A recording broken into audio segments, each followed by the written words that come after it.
Welcome one, welcome all. This is Lions Central Radio. I am Nick Castora. Brandon Elisaglu is here, and alongside for the ride is Mike Payton. We got some off-season notes to get into with you folks. The Calvin Johnson waiting game continues. The Lions have made some moves in the front office. We'll detail a couple of those names. One of them just came through the wire literally before we went live on this show. We're recording Thursday night because I was in Orlando for a few days visiting Mickey Mouse and what have you. So Kevin Anderson's the name. We'll dive into that with what we know to this point. And then we're going to also detail the NFL the offseason calendar a little bit and what to expect as we move along here in the offseason months. First, as always, though, let's toss it over to Brandon. Yeah, folks, as always, we are thankful for you guys listening each and every week or binge listening. However you want to do it, we appreciate it. We also thank you for continuing to tell a friend, whether it's on social media or what have you. Please continue clicking to the Amazon banner at lionscentralradio.com.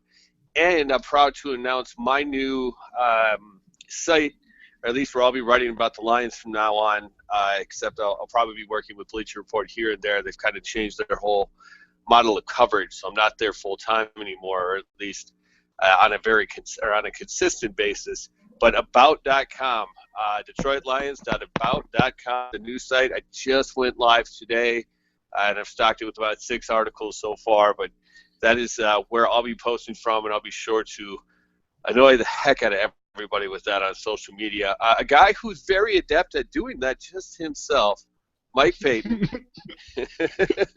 I can't do much better of an introduction than that. Also, you can find him on Twitter at LR_Mike, and he is an editor over at Sideline Report.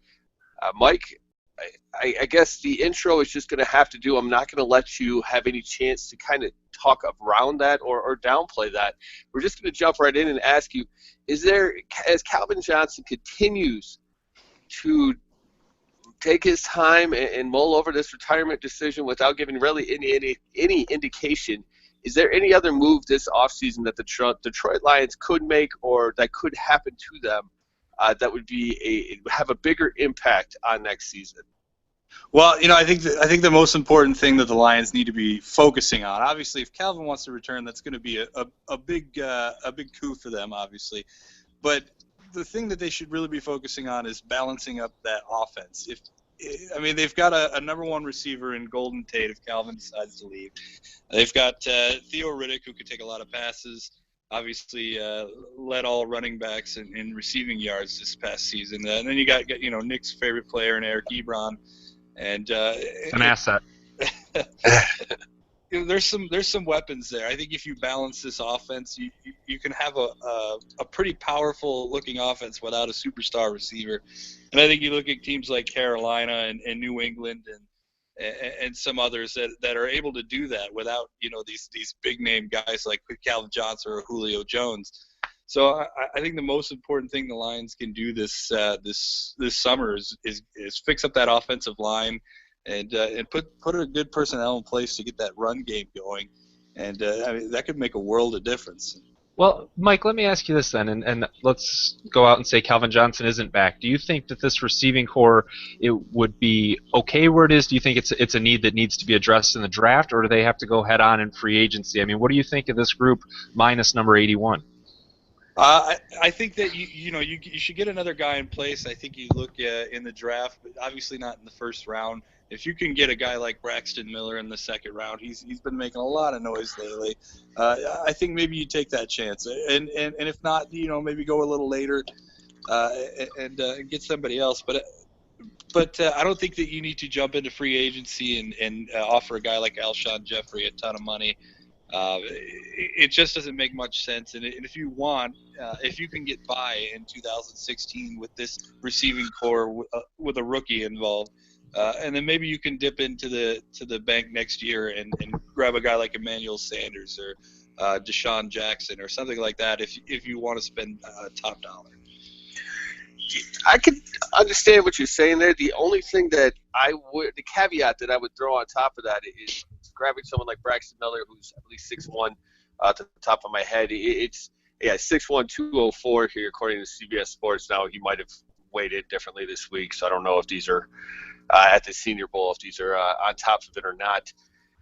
He's obviously Megatron is a different type of receiver than most people just because he's a different kind of human being. But as far as Alshon Jeffrey, he is a guy who can do a lot of the same types of things that you ask Calvin Johnson to do. And if you look at it dollar for dollar or play for play, might be able to do it at a higher level, at least more consistently. But health is obviously a little bit of a problem with him too. So that's the only thing I would say. Plus, Calvin Johnson's his cap hit's going to go from 24 to 12, and that's going to be the end of it. So as long as you could still give Alshon a decent amount of money up front, and have it so that you're not killing yourself down the road, and still at least be kind of in the same place from a cap perspective with all the money they have left. But I could completely defend, or at least understand, not buying too many high-priced free agents. Yeah, I think. Oh, go ahead, Mike. I was going to say, and I think the other thing is that the Bears have a ton of money in cap. About 60,000, or not 60,000, about 60 million. And they're going to overpay Alshon Jeffrey, no matter what. I mean, they have quite a history of overpaying guys. So I think that Alshon is going to be gone before free agency even opens up. Yeah, they've got Alshon and Matt Forte both ready to go on the block. Mike, as far as the guys the Lions have that are up for free agency, perhaps none of them are going to have as big of an impact if they leave as Calvin Johnson would. But if there's another name that you see that could hit the market, who's the one the Lions most have to keep in the fold? I think right now it's kind of a name that's flying under the radar, but I think you got to keep Issa Abdul-Quddus. Safety is a need for the Lions this offseason, and I think honestly, Quddus is probably your best bet after looking at some of the names that are on the market, like Quentin Demps or something like that. But I think you keep Issa Abdul-Quddus. He knows the system. He's really come on in the last couple of years. I think he's ready for a starting role. So the Lions would be wise to get him on the books as soon as they can. Well, I think I'd have to agree with you there. As the NFL calendar, as of January 4th, teams can start. They can at least start negotiating with the extensions for the 2013 class, and that'll kind of come into play here at some point too, because you do have to think about those things. But I think, yeah, he's a young guy. He's not going to cost you too much money, and he can be one of those background players that helps you win a championship. He's obviously not going to be a frontliner, but that's okay. You don't need those at every position. It's not possible. The one thing I would say regarding the Bears and Alshon Jeffrey is Ryan Pace. He's such a young guy. He's only been there for a year, and they did have that fire sale this year.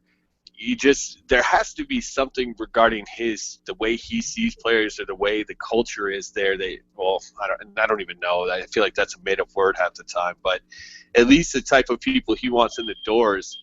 You have to wonder if Alshon's on that list, considering they do have Kevin White as well.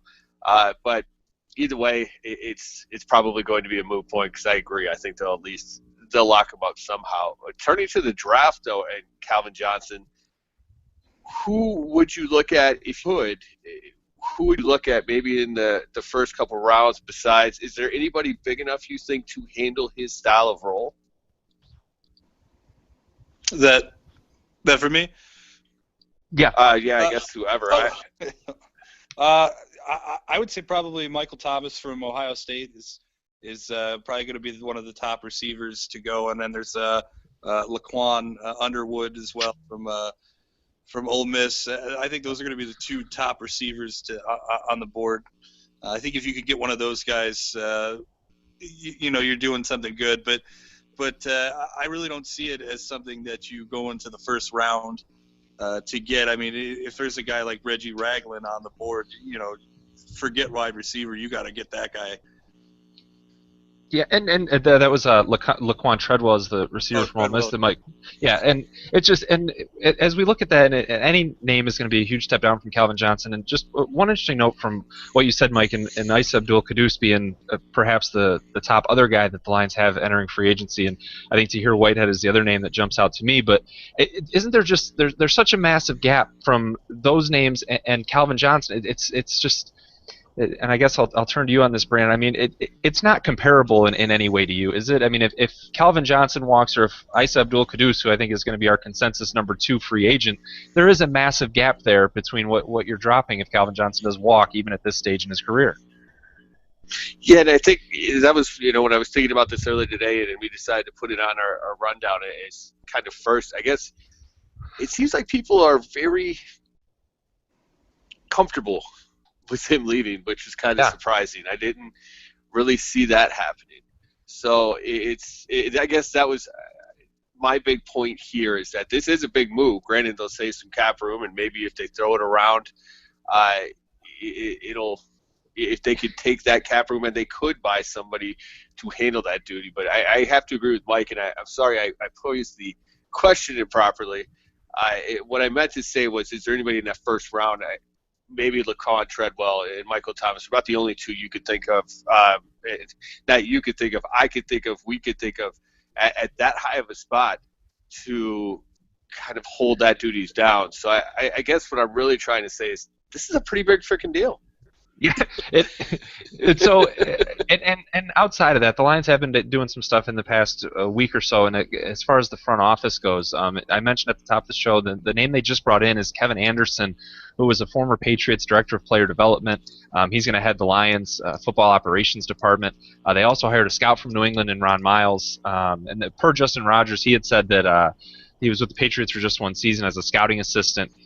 But, Mike, I guess as a general question to you, what do you think of Quinn going, and these guys are both from New England, but bringing in so many guys that he was comfortable with in New England? Do you like him bringing in so many of his own people so quickly to kind of really start fresh in the front office with Detroit?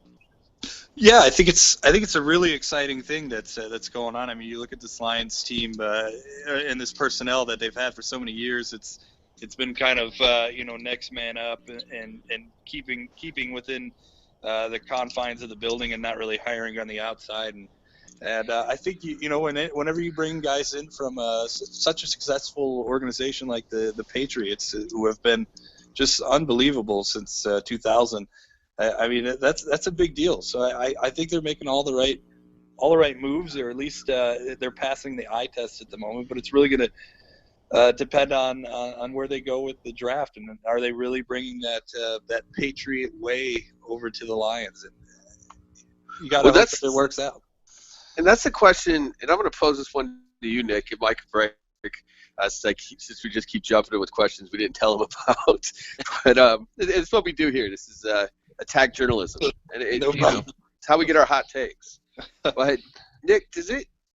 Because Mike kind of touched on the point that all these guys are coming from New England. They're all guys, and every story, I mean, we didn't have a lot of time to learn a lot about Kevin Anderson. I don't think there is a lot to learn at this point, except maybe what his job duties will be. But he goes back with Quinn.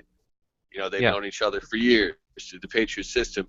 Does that bother you in any sense that maybe he's just going with what he's comfortable with as opposed to trying to find other guys out there, especially guys that might disagree with him?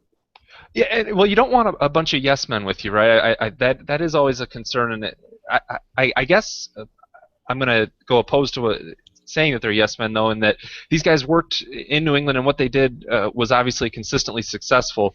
And on an earlier show, we had mentioned that you can't always just trust a guy coming out of New England because they've had their fair share of coaches that didn't work out from under the Belichick tree, and Scott Pioli, who came out and was a GM, didn't work either. But if Bob Quinn is your guy, which the Lions made their guy, and they trusted him with a quick interview process, I think to start, he's going to bring in guys that he's comfortable with, and you have to see if it works. And if it does, great. He brought in guys that he was comfortable with, and they've had sustained success in the past elsewhere. If it doesn't work for a couple of years, well, then I think the guys under Quinn are the ones that kind of are the ones that go first before he does, if and when it comes to that. But I don't think you worry about yes men this early on, because Bob Quinn's never been in this role before, so he's going to want to be as comfortable as possible as he settles into it. Yeah, and I think that's fair. I guess I can understand that. And it kind of goes back to when they hired him in the first place, that they're like, all right, this is our guy, and they just cut off other interviews. And I know that again, there comes that weird word, culture, undefinable, whatever it may be, but that kind of it folds right in with that. And now is it just going to be snap decisions because it's different than what was here before, and now that's supposed to be okay? Obviously, there's no real way to answer that at this point because, well, it's going to take some time, and Obviously, what does he have to win in his first year? Like 4 games to be a success in Detroit? That's the thing is you don't. What is success for Bob Quinn? And it's not going to be judged on a year Exactly. or two, but it's going to be judged on how he drafts and the success of the players that he drafts, how he does in free agency, and if this is a team that continues to. And one of the biggest things I disliked about Mayhew was how there was seemingly always dead money on the books because we always had to see backloaded contracts from the Lions for whatever reason. Some of it will say it's still cleaning up from the Millen era or what have you, but there was just always wasted money in what Mayhew was doing and Lawand as well. So the wins and losses aren't going to be the immediate benchmark for Quinn, but it's going to be how he handles the books and how this team does as far as dead money and draft picks over the next 2-3 years.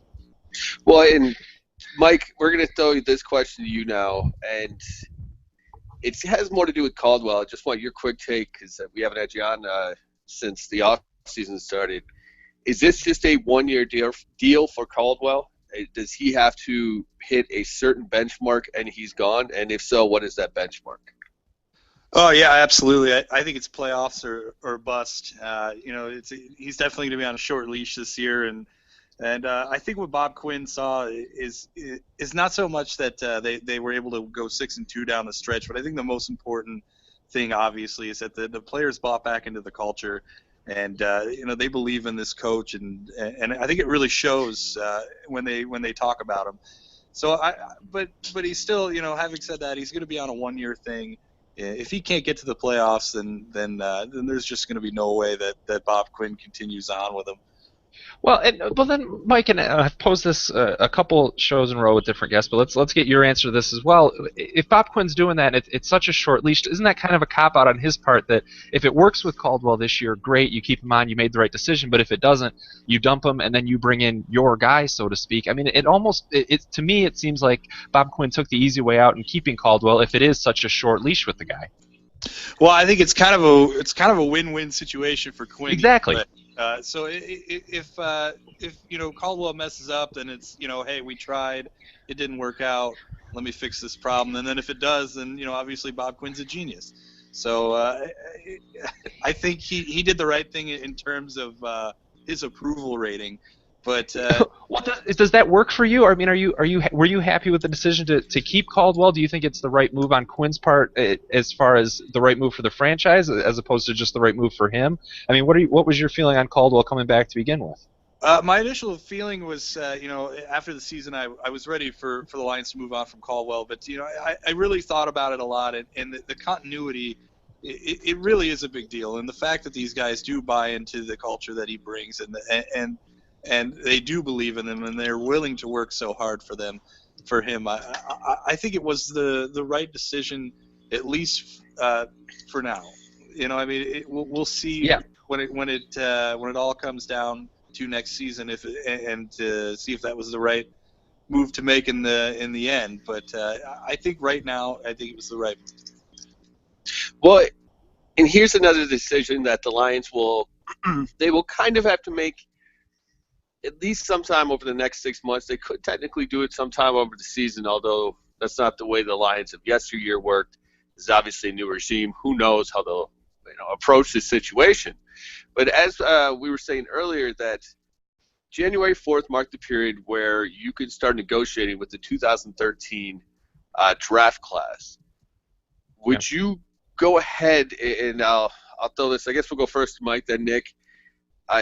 Would you start negotiating right now, even though you had the leverage of another year to see how things work out? And would obviously the Ndamukong Suh's situation doesn't have any bearing on Bob Quinn, but are you personally sensitive about that, and does that influence your decision right now? I think maybe you wait on a guy like Larry Warford or something like that, but I think you get in that office right now with Darius Slay and Ezekiel Otson. You get them on the books. Don't waste any time. They've obviously shown that. I mean, here's two young guys that are growing up in the ranks in the NFL and really showing what they could do. Especially look at Ziggy Ansah. I mean, that guy's not even fully developed yet. Just imagine what he's going to be. And you get these guys on the books, and even like Theo Riddick. It's time to get some negotiating done. You cannot afford to let these guys hit the market next season. Well, especially if they go ahead and put a very good 2016, they're going to be even more expensive. Well, Nick, so I'll pose this to you, and I'll just refresh everybody's memory. The 2013 class was one of Matt Millen's gifts that he left behind. First round, Ziggy Ansah. Second That'd be round, Martin Mayhew Darius there, Slay. friend. Sorry. Matt Millen has left no gifts. What, Calvin Johnson? Hey, he left the first pick overall, and that turned into Matthew Stafford. So third round pick that year, Larry Warford. Fourth round pick, Devin Taylor. Fifth round pick, Sam Martin, our favorite fifth round. Love that pick. Yep. Sixth round, Corey Fuller, who technically this year is exclusive rights free agent, and we'll get into him at some point here. Sixth round, Theo Riddick. Who is your top three there that you've got to talk to?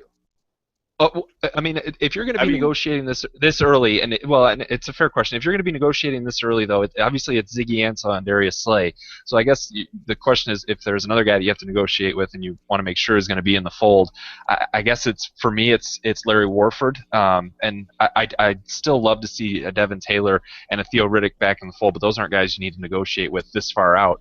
But after what we saw with the Ndamukong Suh situation and how it just spiraled out of control, and this is a completely different front office now, so it's not fair to really compare to how that situation went down. But if you can lock up an Ansah and a Slay at this point, that's great, because as Mike said, they can do better next season. They can get better and get a bigger paycheck and earn that. But even if they have a down year, those are still two guys that you want to lock up long term, because you've seen the production already this early in their career. So for whatever reason, if they do have a down year next year, you're still attempting to bring both of them back long term. Yeah, I agree. I think Ansah and Slay are the two that stand out as absolutely start negotiating now and hopefully lock something up, and just so then it's not even a question that you have to or an issue that you have to deal with. We remember the constant questions with Ndamukong Suh and how that was just a storyline for almost an entire season, especially with Ziggy Ansah. You don't want that to go through that again with another defensive lineman. Brandon, it's Ansah and Slay, and I know you asked three, but I mean those are the two that it's pertinent to start talking with both of them. Yeah, I agree. That's why I was trying to set up the third one. Maybe a little turmoil here between Warford, Riddick, maybe even Devin Taylor, because it's a nice little depth. He could even be a starter next year. Well, and Riddick has been a great player, but I mean, you don't negotiate that far out with a running back just because it's seemingly such a plentiful position around the league. Yeah, it's true. I've even seen mock drafts, and I cannot remember who it was, but who wrote it or who the player was anymore. I just remembered early running back. Probably good on that, for at least for now. Obviously, I agree. You talk to Darius Slay, you talk to Ziggy Ansah, and you see what you can work out and try to piece together. Especially because, and it won't have an incredible amount of bearing, but it might, is that the entire coaching staff could be gone next year. Yeah. So you could have Ziggy Ansah and Darius Slay following Terrell Austin to the Cleveland Browns when they obviously fire Hugh Jackson next year. So this is all within the realm of possibility. But as far as the other ones, I do think Theo Riddick is such a talented, versatile weapon. And obviously Larry Warford, especially when healthy, but even when he's not healthy, is a good guard quite often. As long as they're not asking him to do something he's not very adept to do. But I agree, you can't do much with the other ones. You can inquire, if they want to take if they want to take a cheap contract for the security. I don't see anything wrong with that, obviously, and I'm sure they will. But I think we're all in a consensus here. You start talking to Slay, you start talking to Ansah now, and then you set your salary cap ramifications around those two, as opposed to getting somebody else and then trying to fit them in later.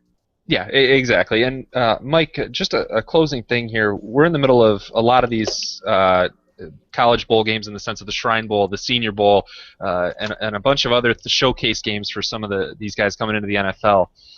As these games are going on, and there's a lot of players, and there's hundreds of players that the Lions will be looking at, but I guess as far as those first couple rounds, what positions jump out to you, or position groups do you think fans should really be watching? Because that's where the Lions could be targeting in the early rounds. Yeah, I think obviously you got to be looking at the offensive tackles. I think that's something that they're going to be really going at. Left tackle is going to be a very, very high thing on their list this year. And, I think you look at a guy like Stephen Tulloch is going to be gone, so I think you got to look at linebackers. And And if they're not able to retain Caduce, keep an eye on the safeties as well, and obviously the receivers if Calvin Johnson decides he wants to retire. So.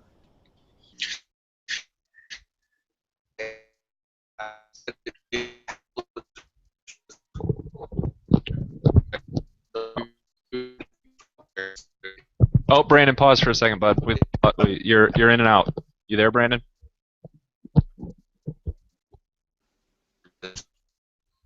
Brandon? You there? There you are. There you are, bud. You dropped out for about a minute. All right. It was. Hold on. We had you through Mike's bit, so just go ahead and jump into the close there. Okay. Yeah, Mike, I think you make a few good points regarding offensive tackles and wide receiver, which obviously, as we started the show with, is going to all depend on Calvin Johnson. Folks will basically harass Jeff Riz until we get him in starting next week. He's been gone at the Shrine Bowl and the Senior Bowl. Try to get a nice fat recap from him. Pretty much we hound him enough. He'll come on. So look forward to that. We're also going to do some prop bets next week. Folks, if there's anything else you would like us to talk about on the air, please get at us. Lions Central Radio on Facebook, Lions Central PFC on Twitter. I'm on Twitter personally at Brandon Aliscolu. That's ALISOGLU. Nick Kostora at Nick Kostora, KOSTORA. And finally, Mike Payton of Sideline Report at SLR_Mike. There will be plenty more from Mike during this offseason as we lead up to the draft and throughout free agency. We appreciate him coming on as always. Until next week, folks, for Brandon Aliscolu, I am Nick Kostora. Thank you much for tuning in to Lions Central Radio.